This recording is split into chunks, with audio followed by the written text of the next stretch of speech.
Thanks for watching. Don't forget to like, comment, share and subscribe to Al Wahid channel.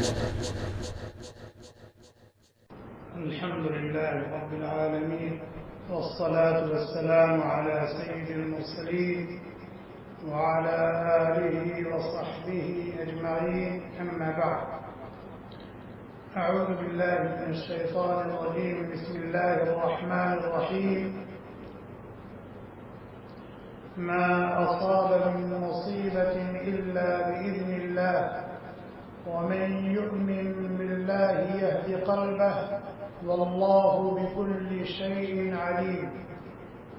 عن أنس رضي الله عنه قال مر النبي صلى الله عليه وسلم على امرأة تبكي على صبي لها فقال اتق الله واصبري فقالت إليك عني فإنك لم تصب بمصيبتي ولم تعرفه.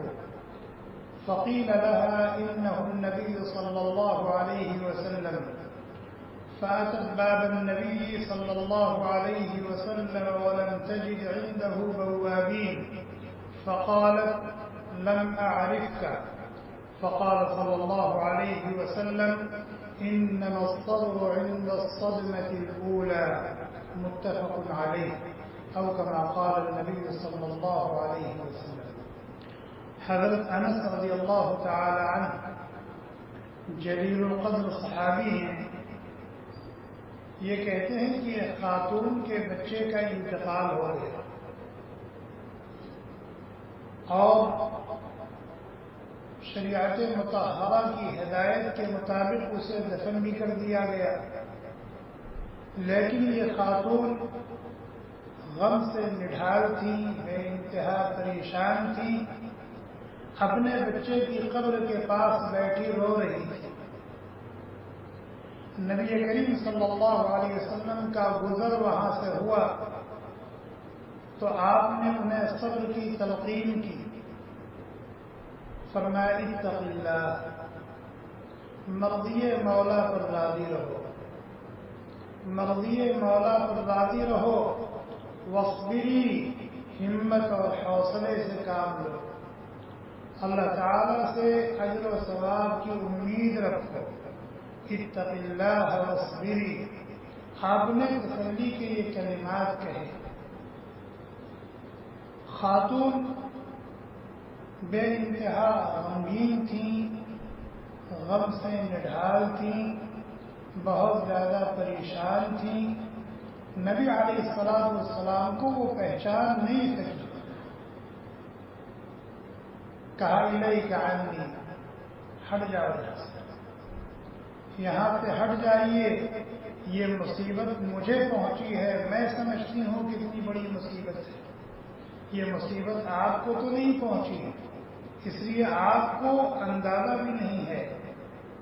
الیک عنی فإنک لم تصب بمصیبتی، آپ ہٹ جائیے، مجھے تسلی نہ دیجیے، یہ مصیبت مجھے پہنچی ہے، اس لیے مجھے اس کا اندازہ ہے، آپ کو تو نہیں پہنچی. خاتون غم سے نڈھال تھی، پریشان تھی، نبی علیہ السلام کو پہچان نہیں سکی، جملے زبان سے گئے. نبی علیہ السلام چلے گئے. خاتون کو بتایا گیا کہ وہ اللہ کے نبی علیہ السلام تھے بھی تمہیں تسلی دے رہے تھے. اتق اللہ واصبری کے الفاظ نبی کی زبان فیض ترجمان سے نکلے. انہیں افسوس ہوا، ندامت ہوئی. خاتون کو افسوس ہوا، ندامت ہوئی. چنانچہ وہ نبی کریم صلی اللہ علیہ وسلم کے در دولت پر حاضر ہوئی. وَلَمْ تَجِدْهُ عِنْدَهُ بَوَّابِينَ، سوچا کہ اتنے بڑے نبی ہیں، اللہ کے محبوب ہیں، امام الانبیاء ہیں، دروازے پر پہرا پڑ رہا ہوگا، ہٹو بچوں کا ماحول ہوگا، میں نہ جانے وہاں تک پہنچ پاتی ہوں یا نہیں. لیکن گئی، دیکھا تو ہٹو بچوں کا کوئی نظام ہی نہیں، دروازے پر کوئی حارس، کوئی دربان نہیں تھا جس جو روکے ٹوکے چنانچہ یہ سیدھے نبی علیہ السلام کی خدمت میں حاضر ہوئی اور حاضر ہو کر انہوں نے معذرت کی، لمحہ عارف کا، اے اللہ کے نبی علیہ السلام مجھے معاف کر دیجیے، میں نے آپ کو پہچانا نہیں، میں نے آپ کو پہچانا نہیں۔ اللہ کے نبی علیہ السلام نے فرمایا انما الصبر عند الصدمة الأولى، وہ صبر جو باعث اجر ہوتا ہے، وہ صبر جو باعث اجر ہوتا ہے، جس پر اللہ کی رضا و خوشنودی مرتب ہوتی ہے، جس پر اللہ کے بڑے بڑے وعدے ہیں، وہ صبر تو وہ ہے جو مصیبت کے وقت کیا جائے کہ جب مصیبت آئی، حالات آئے، پریشانی آئی، انسان اسی وقت ہمت اور حوصلے کا مظاہرہ کرے، اس مصیبت کو اللہ کی طرف سے سمجھ کر کے اپنے آپ کو مرضی مولا پر راضی رکھے، اللہ تعالیٰ سے اجر و ثواب کی امید رکھے، اور جیسے مصیبت آئی انا للہ و انا الیہ راجعون، ہم سب اللہ کے ہیں اور ہم سب کو اللہ کے پاس جانا ہے۔ جو گیا وہ بھی اللہ کا تھا، اللہ کے پاس چلا گیا، ہم بھی اللہ کے ہیں، آج نہیں کل ہمیں بھی وہیں جانا ہے۔ تو ایسے نازک موقع پر شریعت مطہرہ نے جو ہدایت دی ہے وہ یہی کہ جب بھی مصیبت ملے، کوئی بھی پریشانی آئے، حالات آئے، چھوٹی مصیبت ہو بڑی مصیبت، انا للہ و انا الیہ راجعون، اور صرف یہ الفاظ زبان سے نہ کہے بلکہ اس کی حقیقت کو دل کی گہرائیوں میں اتارے اور اس کے تقاضوں پر عمل کرے۔ تو اللہ کے نبی علیہ السلام نے فرمایا کہ صبر جو باعث اجر و ثواب ہوتا ہے، جس پر اللہ کی رضا اور خوشنودی مرتب ہوتی ہے، جس پر بندہ یا اللہ کی بندی مستحق انعام و اکرام ہوتے ہیں، وہ تو وہ صبر ہوتا ہے جو مصیبت کے آتے ہی، مصیبت آنے پر کیا جائے۔ باقی کتنی بڑی مصیبت آ جائے، کتنی بڑی پریشانی آ جائے، کتنے بڑے حالات میں آدمی گرفتار ہو جائے، کتنا بڑا نقصان ہو جائے، رو پیٹ کر کے صبر تو ہو ہی جاتا ہے، رو پیٹ کر کے صبر تو ہو ہی جاتا ہے، اسے صبر نہیں کہے، اسے صبر نہیں کہے۔ صبر تو کہتے ہیں کہ جب مصیبت آئی اسی وقت آدمی ہمت اور حوصلے سے کھڑا۔ حضرت انس رضی اللہ تعالی عنہ نے یہ واقعہ نقل کیا ہے اور یہ بخاری و مسلم میں موجود ہے۔ حضرت انس رضی اللہ تعالی عنہ ہی اپنی والدہ کا واقعہ نقل کرتے ہیں۔ ان کی والدہ کا نام تھا ام سلیم، ان کے والد تھے حضرت مالک۔ حضرت ام سلیم نے حضرت مالک کے بعد حضرت ابو طلحہ سے نکاح کیا، تو حضرت انس یہ بھی ام سلیم کے لڑکے ہیں، لیکن ان کے والد حضرت مالک ہیں، اور ابو عمیر اور عبداللہ یہ دونوں حضرت ام سلیم کے لڑکے ہیں، لیکن ان کے باپ حضرت ابو طلحہ۔ حضرت انس رضی اللہ تعالیٰ عنہ کہتے ہیں کہ ابو طلحہ کے لڑکے ابو عمیر جو حضرت انس کے اخیافی بھائی ہیں، ماں شریف بھائی ہیں، وہ بیمار تھے اور مرض شدید تھا۔ حضرت ابو طلحہ رضی اللہ تعالیٰ عنہ اپنی کسی ضرورت سے باہر گئے، وہ باہر ہی تھے کہ بچے کا انتقال ہو گئے۔ حضرت ام سلیم رضی اللہ تعالی عنہ کی ہمت، ان کا حوصلہ اور ان کا ایمان اور یقین اور اللہ تبارک و تعالیٰ کے فیصلے اور اس کی قضا پر راضی رہنے کا جذبہ دیکھا۔ انہوں نے گھر کے تمام افراد سے منع کیا کہ ابو طلحہ آئیں تو بچے کے انتقال کی خبر ان کو کوئی نہ دے، میں مناسب انداز سے مناسب موقع دے کر کے ان کو اطلاع کر دوں گی، ورنہ انہیں اس بچے سے بے انتہا محبت تھی، انہیں بہت زیادہ صدمہ پہنچے گا، پریشان ہو جائے گا۔ چنانچہ انہوں نے بچے کو لٹایا اور خوب اچھی طرح سے اس کو چادر وغیرہ اڑا دیا اور گھر میں کھانا پکایا، روز کی بنسبت اچھا کھانا پکایا۔ حضرت ابو طلحہ رضی اللہ تعالیٰ عنہ جب شام کو گھر آئے تو انہوں نے بڑھ کر کے استقبال کیا جیسے ایک باوفا اور ایک انتہائی چاہنے والی شوہر کے حقوق کو ادا کرنے والی عورت اپنے شوہر کا استقبال کرتی، اس طرح سے انہوں نے آگے بڑھ کر استقبال کیا۔ حضرت ابو طلحہ نے پوچھا بچے کا کیا حال ہے؟ تو کہا بچہ بہت سکون سے ہے، بہت آرام سے۔ کیوں؟ اس لیے کہ انتقال ہو گیا تھا، جو دکھ تھا، جو تکلیف تھی وہ کٹ گئی، تو سکون ہی سے تھا، آرام ہی سے تھا۔ تو انہوں نے کہا بچہ ماشاءاللہ ٹھیک ہے، بہت سکون سے ہے، آرام سے ہے۔ حضرت ابو طلحہ مطمئن ہو گئے۔ ساتھ میں حضرت ام سلیم رضی اللہ تعالیٰ نے ساتھ میں لے کے کھانا کھایا، اور اس کے بعد میک اپ کیا، اچھے اچھے کپڑے پہنے، اور شوہر کی رضا اور اس کی خوشنودی کے لیے عورتیں جو کچھ بناؤ سنگار کرتی ہیں وہ انہوں نے کیا، اور اس کے بعد رات گزاری، اور اس طرح رات گزاری کہ دونوں نے اس رات میں ملاقات کی، جو ملاقات میاں بیوی کی ملاقات ہوئی۔ حضرت ام سلیم رضی اللہ تعالی عنہا نے جب دیکھا کہ یہ شکم سیر ہو کر کھانا بھی کھا چکے ہیں، بھوکے پیاسے باہر سے آئے تھے، اور انہوں نے اپنی خواہش بھی اپنی بیوی سے پوری کر لی ہے، دونوں طرح سے مطمئن ہو گئے ہیں، پرسکون ہو گئے ہیں۔ تو پھر حضرت ام سلیم رضی اللہ تعالی عنہا نے حضرت ابو طلحہ کو مخاطب کیا اور کہا کہ آپ ایک بات بتائیں، اگر کسی نے کسی کے پاس کوئی امانت رکھی ہو، کسی نے کسی کے پاس کوئی امانت رکھی ہو، اور پھر وہ اپنی امانت لینے کے لیے آئے اور اپنی امانت کا مطالبہ کرے، تو اس آدمی کو کیا کرنا چاہیے جس کے پاس امانت رکھی گئی؟ حضرت ابو طلحہ رضی اللہ تعالی عنہ نے فرمایا کہ بلا تردد کے، بغیر پس و پیش کے، بغیر ٹال مٹول کیے ہوئے فوراً امانت اس کے حوالے کر دینی چاہیے، اس کا حق ہے، اس کے پاس پہنچے۔ حضرت ام سلیم رضی اللہ تعالی عنہ نے فرمایا کہ ابو عمیر، بیٹا جو اللہ کی امانت تھی ہمارے پاس، اللہ نے اسے لے لیا۔ بیٹا جو ہمارے پاس تھا وہ ہمارے پاس اللہ کی امانت تھی، اللہ تعالیٰ نے اپنی امانت واپس لے لی ہے، اور امانت کی واپسی میں ہمیں پس و پیش سے کام نہیں لینا چاہیے، اور امانت واپس کر دی جائے تو اس پر غمگین نہیں ہونا چاہیے، پریشان نہیں ہونا چاہیے، اپنے بچے کی تجہیز و تدفین کا بندوبست کیجیے۔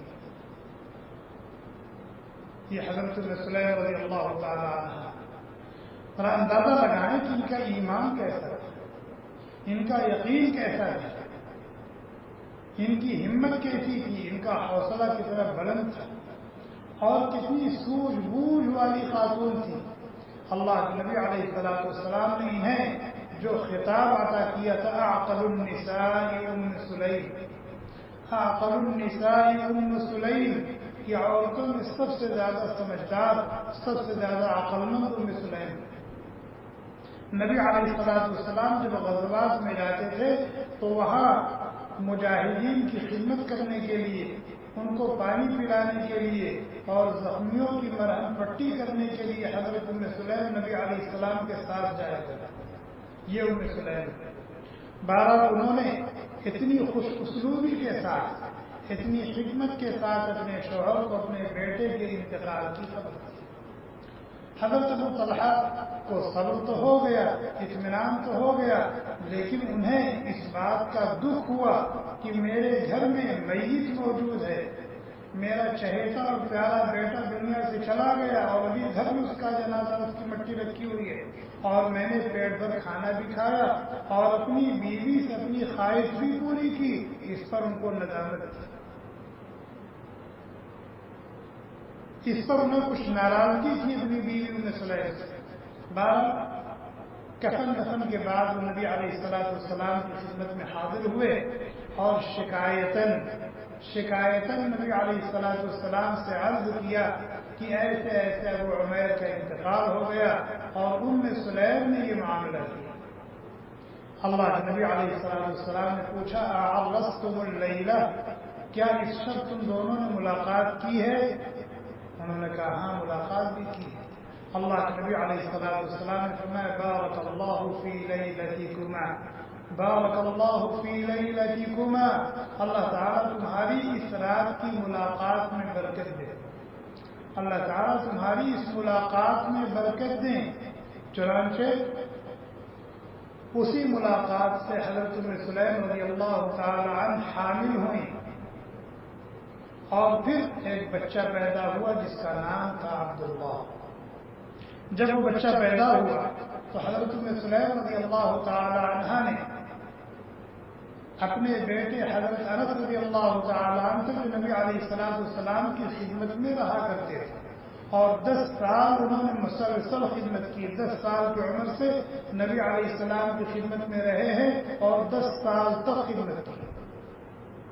حضرت ام سلیم نے حضرت انس سے کہا کہ اس بچے کو کوئی دودھ نہ پلائے، تو اس کو پہلے نبی علیہ السلام کی خدمت میں لے کر گئے۔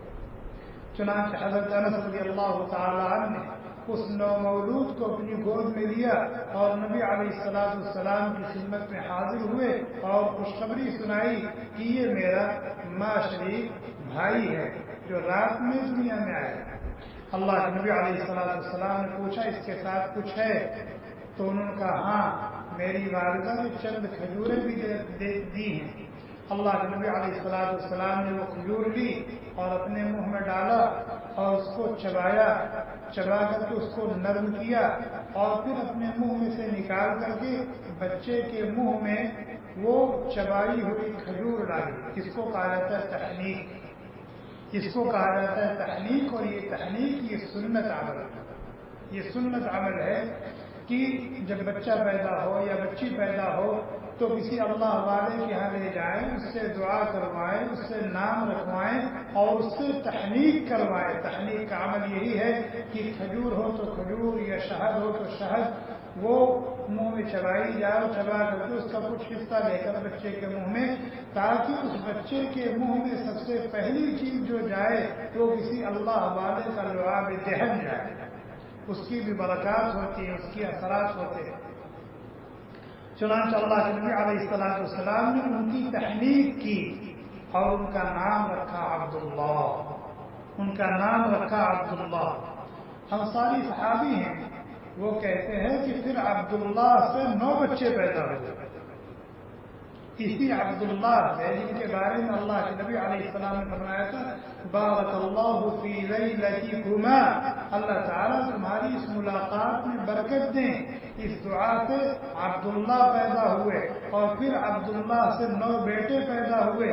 صحابہ کہتے ہیں کہ 9 کے 9 حافظ قرآن تھے، عالم دین تھے، وقت کے محدث تھے، فقیہ تھے، وقت کے عابد اور زاہد تھے۔ اس کو کیا کہتے ہیں؟ صبر کا پھل میٹھا ہوتا ہے، صبر کا پھل میٹھا ہوتا ہے جب آدمی مرضی مولا پر راضی رہتا ہے اور اللہ کے فیصلے پر، اس کی تقدیر پر اپنے آپ کو مطمئن کر لیتا ہے تو اس کا پھل اس کو آخرت میں تو ملے گا۔ انما یوفی الصابرون اجرهم بغیر حساب، کہ صبر کرنے والوں اور صبر کرنے والیوں، مرضی مولا پر راضی رہنے والوں اور مرضی مولا پر راضی رہنے والیوں کو اللہ تعالیٰ بے حساب عطا فرمائیں گے۔ یہ تو آخرت میں وعدہ ہے، لیکن صبر کا پھل صبر کرنے والوں کو دنیا میں بھی ملے گا، صبر کا پھل صبر کرنے والوں کو دنیا میں بھی ملتا ہے۔ اور اللہ تعالیٰ نے اس کے لیے دعا سکھائی ہے لن یصیبنا الا ما كتب اللہ لنا هو مولانا وعلى الله فلیتوکل المؤمنون۔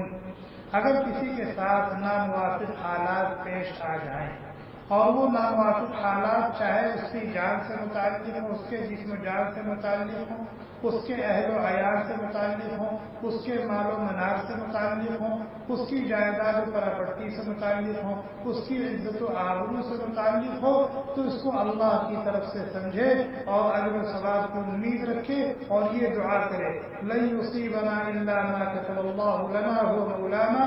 ہمارے ساتھ وہی حالات پیش آ سکتے ہیں جو اللہ تعالیٰ نے پہلے سے ہمارے مقدر میں لکھ رکھے ہیں۔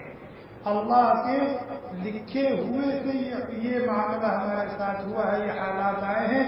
جب اللہ کی طرف سے آئے ہیں تو ہوا مولانا، وہ ہمارا آقا ہے، ہمارا مولا ہے، ہمارا کارساز ہے، ہمارا حاجت روا، ہمارے مشکل کشا ہے.